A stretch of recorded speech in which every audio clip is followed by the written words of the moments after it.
All right, good evening. I'm going to call the order the special meeting of the Board of Aldermen. Today is Monday, June 24, 2019, at 7 p.m. Vice President Michael O'Brien will preside, and our City Clerk will be Patricia Piazzu. The prayer will be offered by the City Clerk. Almighty God, we have the high honor and serious duty to manage the affairs of our beloved city. Fill us, O God, with a spirit of unity and understanding, which enables us to face our multiple problems with a serene mind, with justice and charity for all, so that any and all decisions made by us will always be for the betterment and greater happiness of all our fellow citizens. So help us, God. Amen. Alderman June Carroll will now lead us in the pledge of the flag. I pledge allegiance to the flag of the United States of America and to the republic for which it stands, one nation under God, indivisible, with liberty and justice for all. All right, will the clerk please call the roll? Alderman O'Brien. Present. Alderman Gidge. Alderman Harriet Gathright. Alderman Dowd. Present. Alderman Clee. Here. Alderman Laws. Here. Alderman Lopez. Here. Alderman Karen. Here. Alderwoman Kelly. Here. Alderman Jettie. Alderwoman Malizi Gola. Present. Alderman Tenza. Present. Alderman Schmidt. Here. Alderman Clemens. Alderman Wilshire. We have 10 members present. So the rest of the board knows I did hear from Alderman Wilshire and Alderman Gidge. Both are on excused absence due to illness. Tonight's meeting will be a public hearing on R-19-142. Can the clerk please read R-19-142? Authorizing the mayor and city treasurer to issue bonds not to exceed the amount of $6,200,000 for various improvements to the Jackson Mills and Mine Falls hydroelectric facilities. Okay. I'm going to call on Sarah Marchand to give us a brief overview of R-19-142. There is a little presentation, so hopefully we explain it better. Would you like to come up? Whatever you can see best. My seat is available.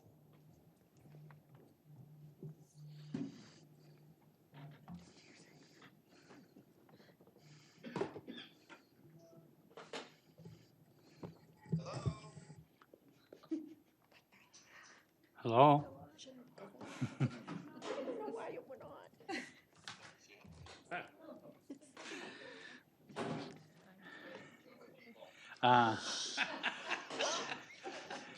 Sarah, can you give us a second? We're having some technical difficulties here. Just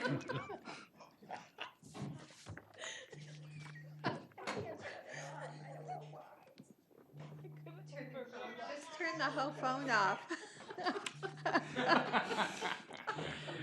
Oh, Assistance? I couldn't, but I just was laughing too. That's cruel. all right. Now for something totally different. No, it's quite.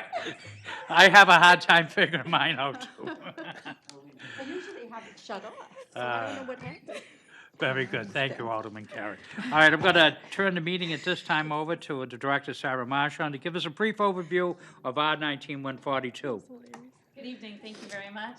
I have just a few slides. I'll go through them quickly. If you have questions, I'm more than happy to answer them. I have more information, but I didn't want to overload with data. So I am here to talk to you about our two hydroelectric facilities. A very, very brief history is that the Jackson Mills hydroelectric facility, which is part of the Margaritas restaurant, you can actually enjoy a beverage on the deck that's directly above our hydro plant, was returned to the city's ownership in January of 2015. It was actually like December 30th or something like that. So we didn't pay anything for it. There was originally a lease. The city was part of the original construction of the hydro. The entity who was running it had a lease for 30 years. The lease ended, and suddenly we had a dam. And so that one we didn't pay anything for, but we have a 35-year-old facility that is in need of some upgrades. The second dam was the Mine Falls Dam. That was built about the same time in the early 80s. There was a lot of money through FERC to put in hydro facilities. And that one was built at the same time. That had a buyout provision so that the city had the opportunity to buy it out at a preset rate, which we did exercise in April of 2017. We paid just over $4 million for the Mine Falls Dam at that time, which was, we did a lot of studies, a lot of work on it. We did a complete evaluation before we purchased that dam. We have a whole, somewhat of a mini CIP, if you will, of what we knew needs to be invested, how we need to, what things needed to be upgraded, what things don't, and how we can move forward with that one. Another big difference between the two dams is Jackson Mills is 1 megawatt, and it is actually has an exemption from federal licensing, from the FERC licensing process. So we can operate that without having to get a license from FERC that has to be renewed every so often.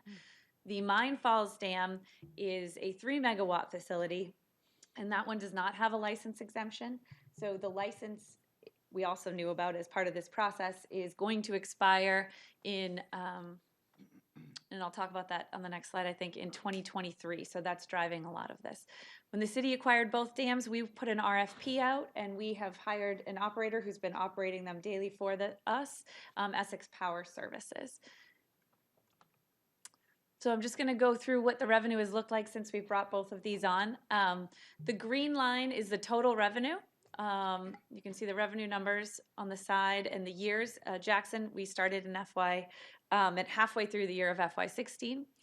So the total revenue produced versus the operation and maintenance is the red line, and repairs. And then the net revenue is the balance of the two. You'll see on the Jackson, the very drastic red and purple lines in the opposite directions. And since we've had Jackson, again, you buy a 35-year-old entity that needs some repairs, or we didn't buy it, we were given it, and it needed repairs. The turbine has been down twice, once for 3 months this fall and 6 months last year. And so those repairs have been very costly, and they've also had us a lot of time where we are not operating, therefore we're not making money. And so that is some of the big problem here. But overall, it has been a net positive experience. In 2016, total net income was about $46,000 for the 5 months. FY17, 105. FY18 was negative 178, as we had to put so much into repairs. And FY19 so far, even though we've been down for 3 months, we've had so much water. We're at a positive of almost 300,000 at the moment. So that's kind of where we've been with revenue there, net revenue. So Mine Falls, again, we bought in the spring of 17. And we do have one turbine down now. It went offline in March, maybe. But we have 2 turbines at Mine Falls, and they don't both run at the same time all the time. They both run only at very high water. Usually we run one and bring the other one in. So one has been down, the other is still running. The revenue at Mine Falls is significantly higher, and repairs, while they peaked a little bit first buying it. We knew we had some initial capital. We have a longer-term plan to do those investments over time, and this is a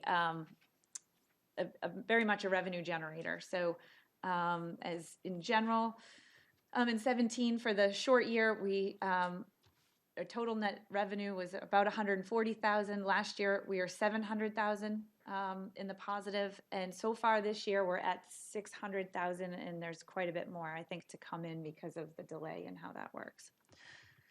So I'm here before you to ask for a bond for the improvements that we know are coming.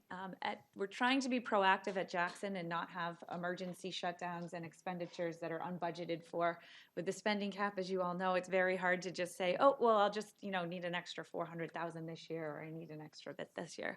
So we've working with Essex Power and H.L. Turner, who is the hydro experts. We've put out an RFP for a new turbine at Jackson. Jackson is a very, very unique situation. There is no other hydro facility anywhere in the world that's exactly like that. And it's a custom-made turbine that's there right now. So it's not like we can say we just want to buy that kind off the shelf and let's plop it in.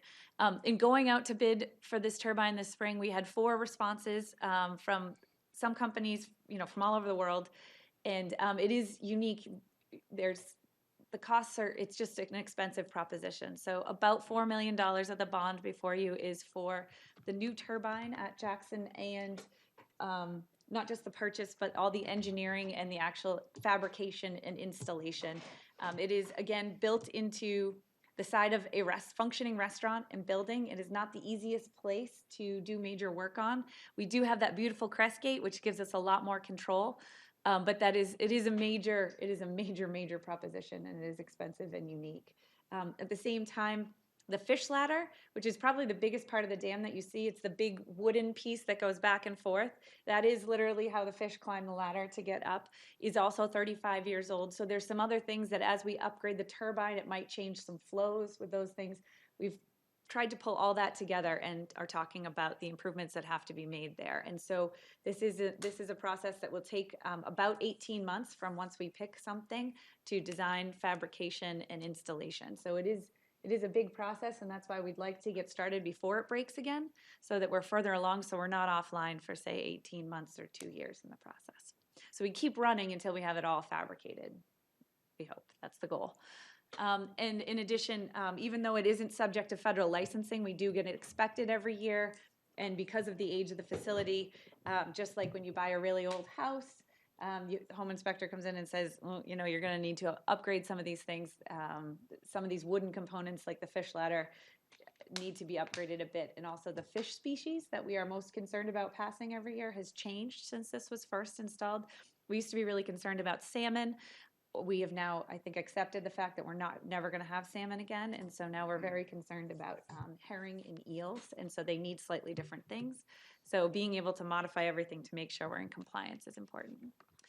At Mine Falls, the one generator is down, and we're doing a complete rehabilitation of it. There's some other things when that goes offline that you fix. If you're fixing things and you have a giant generator out of the way, you're going to fix those things while you can. But most of the bulk of the money that would go for Mine Falls is the other repairs in that CIP that we have listed out for the next 5 years, and all these licensing studies that are required by the FERC license. The FERC relicensing process is 5 years. We started last August with our pre-application document. And from that document, FERC came back and they've requested 9 studies that we conduct as the next phase. And we, from these different, well, U.S. Fish and Wildlife, the National Marine Services, New Hampshire Fish and Game, NHDES, together requested 9 studies. We have put out an RFP. We're bringing on a specialist firm to help us conduct these studies. We are not fish specialists. And we are going to start negotiation on what those studies will and will not include. But these are studies that will cost a very substantial amount of money over the next 2 seasons.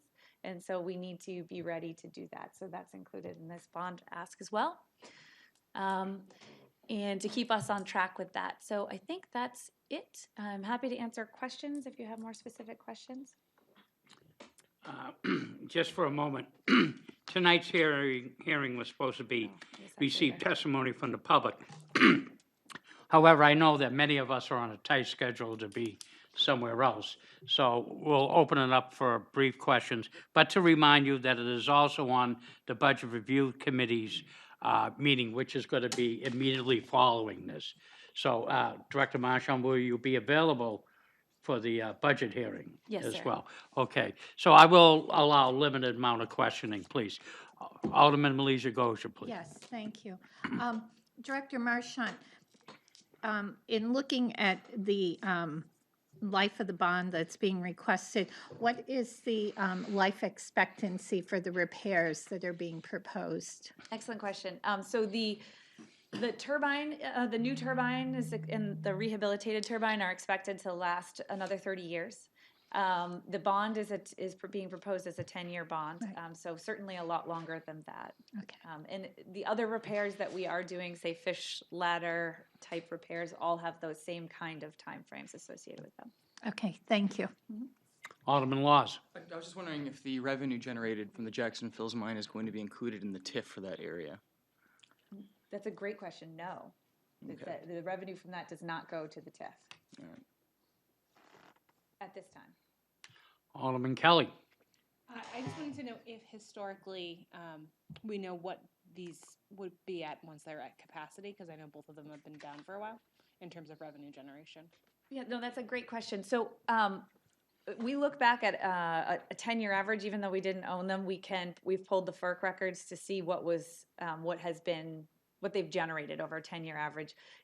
This past year has been an incredible amount of water, incredibly high revenue, which is a good thing in many ways, but it isn't necessarily an average. So we do believe that in an average flow year, that these would net a little under $1 million, closer to 800,000, the two together. The two together. Yep. Alderman Karen. Yes, my question is, that money that we get from Mine Falls, is that going to go to pay off the bond? It goes to the general fund, Okay, but it certainly would offset the bond costs. thank you. Okay. And this may be a good segue. I'll let Alderman Clee make the decision, but currently the state is looking at net metering, which could affect this potential dam. I'll allow you just a brief summation what's happening right now. It's it's being held off until this fall. It was vetoed by the governor as far as the net metering was concerned to allow us greater than 1 up to 5 megawatts. I guess I would ask my question: are we exempt from the current net metering of 1 megawatts? It's a great question. So at Jackson Falls, we currently net meter. We get just under 10 cents a kilowatt hour, right? So 9.7 cents, something like that. At Mine Falls, we are not allowed to net meter. When we bought Mine Falls, it came with a longer-term power purchase agreement that will expire in 2023 with our license as well, that we could net meter and we could make, again, almost twice what we're about 5.6 cents right now per kilowatt hour at Mine Falls. So we could almost double our revenue at Mine Falls if we could net meter, which we can't do yet, but hopefully we are on our way there, and it would make a very substantial difference in the amount of revenue that we would be earning on the production. I do have one other comment. Follow up? Yes. Yes, thank you. Currently, when it was originally voted in, it was what we would call veto-proof. But as we know, things change as time moves on. This will be brought up in September. But the key is, if we were able to net meter in someplace like Mines Falls, we would be able to cover much of the city's, like City Hall kind of thing, city, not the individual people, but the city's expense as far as our electricity, et cetera. If we could get to the 3, which it does right now, 3 megawatts, if we could use the full capacity of it. So just as a point of reference, the city alone is about 25,000 kilowatt hours a year. The school is about 25,000 kilowatt hours a year. We could cover, in theory, we would produce enough electricity to cover the city's half, 25,000 kilowatt hours in an average year between the two dams. Which would be quite a savings. Thank you. Further questions to Director Marchand? All right, Director Marchand, thank you very much. Thank you. And look to seeing you when we open up the budget hearing. At this time, we're going to open up the meeting to the public. Bear with me as we wrestle quickly through this. I will now call anybody up that would like to speak on R-19-142, authorizing the mayor and city treasurer to issue bonds not to exceed the amount of $6,200,000 for various improvements to the Jackson Malls and Mine Falls hydroelectric facilities. I will now accept testimony in favor. Seeing none, second call, testimony in favor. Seeing none, I will now take testimony in opposition. Second call, testimony in opposition. Seeing none, I will now additionally take testimony in favor. Second call, testimony in favor. Seeing none, I will now call testimony in opposition. Second call, testimony in opposition. Seeing none. I now look for Alderman Tenza for a motion. I'd like to make a motion to adjourn. A motion to adjourn. All those in favor signify by saying aye. Aye. Motion passes. This meeting will end at 7:20. Folks at home, please stand by your TVs. Immediately following this meeting, We're going to jump right into the regular scheduled budget meeting. Thank you.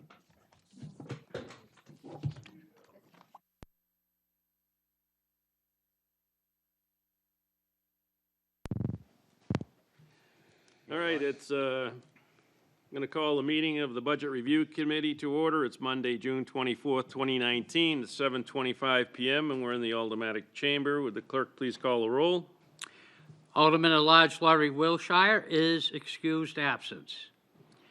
Alderman at Large Michael O'Brien is present. Alderman at Large Ben Clemens is absent. Alderman Jan Schmidt. Here. Present. Alderman at Large Dave Tenza. Present. Alderwoman at Large Shoshana Kelly. Here. Is present. And our chairman, Richard A. Dowd. Present. Okay. So first item on the agenda is public comment. All right, there is none. Communications, There is none. unfinished business, There is none. new business resolutions. Before us this evening is R 19-142, authorizing the mayor and the city treasurer to issue bonds not to exceed the amount of $6,200,000 for the various improvements to the Jackson Mills and the Mine Falls hydroelectric facilities. Mr. Chairman, I would like to make a motion to recommend final passage.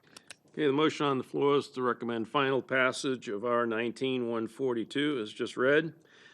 Are there any additional questions for Director Marchand? Director Marchand, would you rejoin us? Sorry. And actually, I wish we had asked Treasurer Fredette to stick around too. I but- can probably answer the questions as I reviewed all of his stuff today, so. Okay, so maybe this is a question for you then, Mr. Chairman. So the service on the debt per year, are the revenues going to exceed the service on the debt? Are we still going to be making money? Director Marchand answer that. Yes, and I do have a correction. He did mention to me beforehand, it's a 20-year bond, not a 10-year bond. So I did say 10. It's a 20-year bond. Useful life is 30 years of all these things, hopefully a lot longer. Yes, revenue will still proceed, including both the original purchase of the Mine Falls bond and this bond. For the two dams together, revenue will revenue will exceed the costs of average operating and bond costs every year. The first year revenue, first year expense on the bond's about a little over 500,000, and it's a little over 400,000 years after that, and the income is more than double that. Yes, it might not be the first year will be a little bit low. It won't be quite Yeah. $500,000, but yes, it will be considerably more. And if we can get net metering, or when we get out of this power purchase agreement, either way, we will be negotiating for a much higher one. So we have that again through 2023. Yes, Alderman Tenza. So would you agree with me then that if we don't accept the bond, the city would actually be losing money going forward by, I guess, not having these turbines active? Director Marchand? I think that's a fair statement. If they break and we don't fix them, instead of, then we also get in trouble with FERC because their operation has to do with the fish passage, which we are passing fish at Mine Falls Dam for the second year in a row, and it hadn't passed in 10 years. So we've made some major wins environmentally by us taking these over and operating them as they should. And not only will we lose money, but we will also probably get in more trouble, which could cost us more money. I don't know if you were, no, I don't think you were here. When we had a problem with a turbine at Jackson Falls Dam, it's a unique turbine. It was built specifically for that installation. And when we had it repaired, it was hugely expensive and took months. And they can't, build those anymore, the original company. So this is somebody's going to have to engineer a replacement generator for that site, and then it will be a new technology. So it could be even more efficient, hopefully, but it certainly, as you can well imagine, anytime you're starting from scratch and designing something and building something unique, it's expensive. Alderwoman Kelly. Thank you. That's actually close to my question. So I was just wondering, as we've heard, the repairs were pretty costly. It's a very unique piece. Do we look at alternatives in terms of like relocating it or doing something different with the turbine? Because if it's got 30 years, we're going to come up with this again in 30 years, and it'll probably be more than 4 million, right? We did explore a couple different options. Also, one of the options on the table was they have new fish-safe turbines, so that maybe we could eliminate the fish ladder. Those are so much more astronomically expensive that they aren't on the table. So we did look at a couple different things. And to be honest, I looked at what it would cost us. The option of not replacing this when it goes down is to remove the dam and decide to no longer operate hydro here. And that has quite a large expense. Talking to consultants, closer to 1.5 to 2 million probably, and it still has very long-term responsibilities because it is part of that building and facility. So we would still be responsible for maintenance and upkeep in the long run of the basic structure, the cascade, and all of that. So we certainly looked at other options because it is a lot of money, but this does seem to be the best option at this time. It is something in the future that if the city so decided it didn't want to be in the hydroelectric business, that we could sell the dams in the future. But I think it's a good deal for the city, and I think that we not only are making money, but I also think that we're operating them in a way that's best for our community, in that we are making sure that we're trying to really do much better environmentally than the previous owners did as well.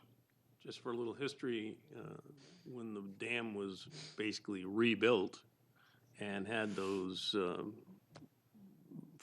pneumatic gates put in, and the wall rebuilt over by the library, that was all done with private funds. It's a long story, so I won't get into why, but I don't think it cost us anything at the time. It did not. It took 100 properties out of the floodplain. So 100 businesses and local properties no longer had to have flood insurance. And the dam keeps the river at the level we need for the new project that we've been talking about for the last couple of months. Yes, Alderman O'Brien. Thank you. Director Marchand, earlier in the conversation, Alderman Clee, who, like several of us on the board, wear two hats, we're also state representatives, and it seems like this has been, like you say, profitable, and it could even be more profitable. I mean, this is money well spent on this particular project to keep them running up to par, and if we can get the state to jump in, and the governor particularly, to jump into this net metering mess and to get into that, it could be an economic windfall with the city, am I correct? There's if we could net meter Mine Falls, which again produces the most significant amount of electricity, we could double the income that we have now. If it was today's market, we would be going from the 5.6 cents that we have now to 9.7, so almost doubling, sorry. So 4 cents more. So it is a very substantial revenue generator, yes. Well, you got my vote in Concord, you know. Alderman Tenza? Just one final question. In your previous testimony, you talked about the studies that we have to fund as well, and those are funded through the bond. Do you have a sense of how much how much of the bond goes to those studies? I have a sense in that we have a pretty big range of estimates from about $400,000 to $900,000 in studies. These are, I could list some of them. The fish agencies have requested, a lot of things that could be over. It would be over. I think their total requests are about 1.3 million. We think that the reasonableness standard needs to be applied, the size of the dam, what's being impacted, the relationship to the dams around it, and where you're looking with consultants that could do a lot of initial studies, maybe desktop version rather than tagging fish. There's a lot of technical differences in the studies here. So we're looking to kind of step through this slowly, do what we need to do, answer as many questions as we can, make sure we have all the data we need, and then go to the next phase. As part of doing some of these studies, there will be capital improvements that we'll have to do as part of this. A perfect example is the trash racks on the dam. So the trash racks are what are in front of the intake, and they literally kind of look like a giant toothbrush. So they catch all the debris from going in, because you want clean water going into your turbine. Those have to be raked, and they are, right now, they're about 3 inches apart.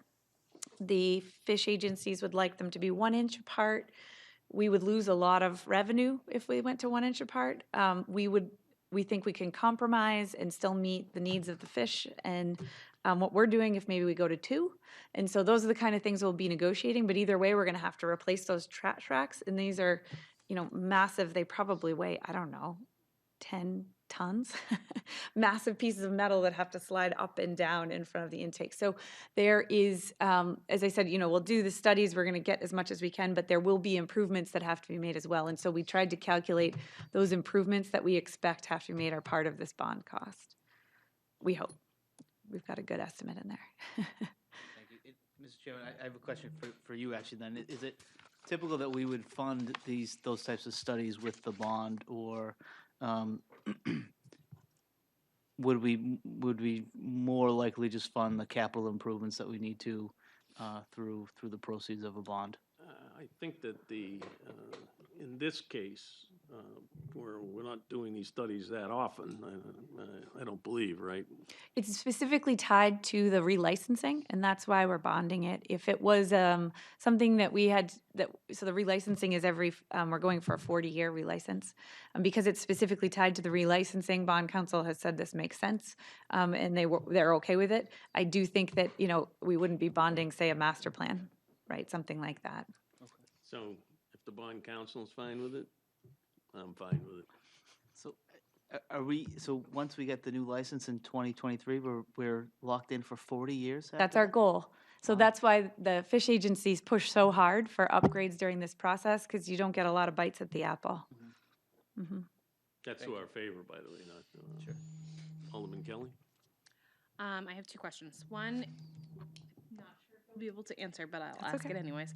I want to know the technology behind fish ladders, and if we're going to be improving our longevity, and because we may not know what species are going to be like 10 years from now, 20 years from now. Yeah, that's a great question. So at Mine Falls, we actually have a fish lift. It's kind of like an elevator for the fish. You can watch it live I've seen it here. for fish season. So that's some of the newer technology. In the bottom, that can be modified depending on the species of fish by the attraction water flows and exactly how the entrance is. And so we've modified that a bit. I think that the fish lift itself will work for many different species. It's just that we are actually working on separate downstream bypass facilities there to better accommodate fish going back downstream with newer technology. The fish ladder is actually kind of the same by adjusting the baffles, which are the pieces that divide the ladder inside the fish ladder, and the entry attraction flows, and that we can actually accommodate a whole lot of different species. Is it perfect? No, but it is able to be adjusted by adjusting those kind of things to get a much more optimal for the different fish species. Follow up? So the improvements that you'll make to the fish ladder will make that possible. That's our goal, yes. Okay, great. And to answer your other question earlier, at Jackson, because it is, we have the license exemption, we're looking to maximize what we can for the new turbine as far as production and efficiency without going outside of the parameters of our license exemption, because we don't want to be kicked into something like we're doing at Mine Falls. Okay, great. Alderman Clee, did you have a question? Actually, oftentimes I think Alderwoman Kelly can read my mind. I did have the same question about first the fish ladder versus the fish elevator or the lift. Would something like the lift work at Jackson Falls, or is a fish ladder with the adjustable baffles a better? And what is the expense of it? Yeah, no, those are great questions. I don't know if a fish lift would be ideal for Jackson. It's very different topography. You're talking about 20 feet from the top of the dam down to kind of the bottom at Jackson, whereas at Mine Falls, it's more about 40 feet. It's called a Denali fish ladder. Those are very traditional, standard safe. We do have to do some major upgrades to that. We will evaluate other options, but I think that we will most likely stay with the bones we have in both and just do modifications to them. Follow-up? Yeah, Alderman Clune? not on the fish ladder, but recently I've learned a little bit as far as net metering is concerned, is that there are certain exemptions that you can bypass the net metering rules. I don't know if that would work for municipals. I know private industry can do it as long as they don't take any kind of federal fundings and so on. Would we qualify for that if net metering did not go through? To my knowledge, no. I didn't think so, but I just wanted to understand that. Thank you. Any other questions? Alderman Kelly? This is procedural, not for Martian.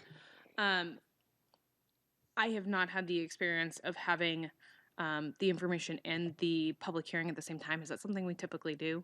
And did everyone get the right amount of heads up that this was happening? I'm just generally we have a meeting, we hear about it, it goes through, and then we do a public hearing after. That's at least been my experience in the Actually, area. that's the way we always do it. We have At a the same public time? hearing and then followed by the budget committee. We've done that. Okay. You have time between whatever we do tonight and when it goes comes to the full board. board. Okay. I think that's what you. Maybe that's what I'm thinking of. Blaming it on my brain right now. The reason is that you have someone come and explain the legislation, you have it fresh in your mind when you're dealing with it at the committee level. And then it will come to the full board with the full explanation and the notes from the committee, Okay. hopefully. Thank you. Any other questions? Seeing none. Motion on the floor is to recommend final passage to the full board of R 19-142 to authorize the mayor and city treasurer to issue bonds not to exceed the amount of $6,200,000 for various improvements to the Jackson Mills and Mine Falls hydroelectric facilities. All in favor signify by saying aye. Aye. Opposed? Motion carries. Thank you, Director Marchand. Alderman O'Brien. Thank you, Mr. Chairman. Also before us tonight is R 19-144, relative, excuse me, relative to the acceptance and appropriation of $60,000 from the New Hampshire Charitable Foundation into Parks and Recreation grant activities, the Jeff Moran Fund, for shade canopies at Roby Park. This was also assigned to the Board of Public Works with a favorable recommendation issued 5/23/2019.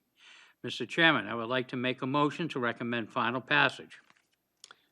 Okay, the motion on the floor is to recommend final passage of R 19-144 as read. Any questions? Alderman O'Brien. Thank you. Just to let the board know, this was also heard by the Infrastructure Committee, and unfortunately, it didn't make it completely on the agenda for that evening, and Mr. Coogan did bring it up, and I was glad to vote on it, knowing of the Moran family. This is something, they're playing it forward and giving it back. Shade canopies at Roby Park, it is a sunny field, and we in infrastructure truly thank them for the Moran family and thinking of the city and coming up with this, something that's very good. Any other questions? Seeing none, and all in favor of recommending final passage, indicate by saying aye. Aye. Opposed? Motion carries. Alderman O'Brien.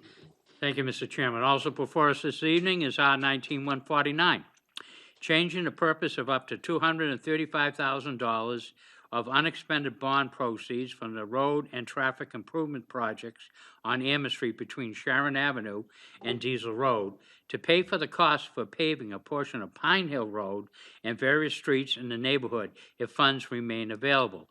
This was also assigned to the Board of Public Works to appear on their June 27, 2019 agenda. Mr. Chairman, I would like to make a motion to recommend final passage.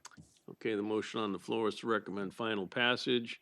In many instances, we wait till the other committees have given us an input, but based on the fact that it, I think, originated from the Public Works, I don't expect that they are going to turn this down, especially since it's money to aid in their project. Having read the entire legislation, I think it's something that we should pass. Alderman O'Brien? Thank you. And to reiterate what our chairman has said, those that have gone to some of the mayor's meetings with the wards and listened to Ms. Byers discuss Pine Hill Road seems to be a problematic. It maybe Alderman Schmidt had her ward, but it goes over Hill and Dale, over to grandmother's house, swamps, peat bogs, and whatever else. So when we do our roads, we want something that is going to be good, and this is going to help to fund that and give the road a good base. So it definitely sounds like something to support. Yeah, if I understand it correctly, they had earmarked money for Pine Hill Road, and when they got investigating it, it's going to be more than they anticipated, so this is going to allow them to actually do the work. Alderman Schmidt? Apparently, they did some drilling to find out what the underlayment of the road was, and they found a variety of underlayments. As we know well, anyone who travels that road, you can never tell when it's going to fall apart underneath you. So this is tremendous to have a little more money to work to repair and rebuild. Thank you. I was on that road again yet today, and trust me, I'm solely in favor of getting it done. Any other questions? Seeing none, all in favor of recommending final passage of R 19-149, signify by saying aye. Aye. Opposed? Motion carries. There is nothing to take off the table because we have not heard back from the police commissioners. The next item on the agenda is general discussion. None. There is no public comment because there are no public in attendance. Remarks by the alderman? None. We don't need a non-public. Is there a motion? Alderwoman Kelly? Adjourn. Motion is to adjourn. All in favor signify by saying aye. Aye. Opposed? Motion carries. We're adjourned at 7:46. Thank you very much.